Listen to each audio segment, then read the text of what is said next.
బాసరలో మహాశివరాత్రి ఉత్సవాలు ఎంతో వైభవంగా జరుగుతాయి. సాధారణంగా బాసర అనగానే మనకు చదువుల తల్లి జ్ఞాన సరస్వతీదేవి గుర్తుకు వస్తుంది. అయితే ఇక్కడ శివరాత్రి జరుపుకోవడానికి కొన్ని ప్రత్యేకమైన కారణాలు ఉన్నాయి. 1. హరిహర క్షేత్రం.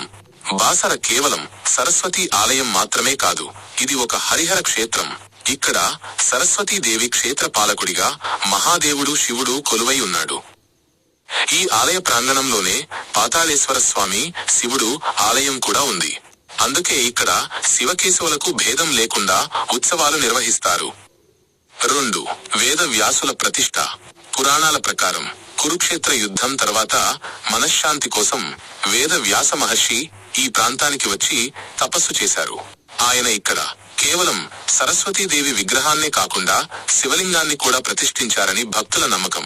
ఈ చారిత్రక నేపథ్యం వల్ల ఇక్కడ శివరాత్రికి ప్రాముఖ్యత పెరిగింది. 3. గోదావరి తీరం.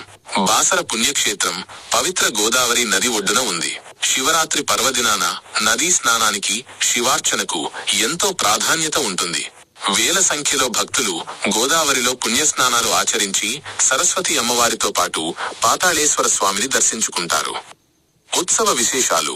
శివరాత్రి రోజున స్వామివారికి మహన్యాసపూర్వక రుద్రాభిషేకం నిర్వహిస్తారు.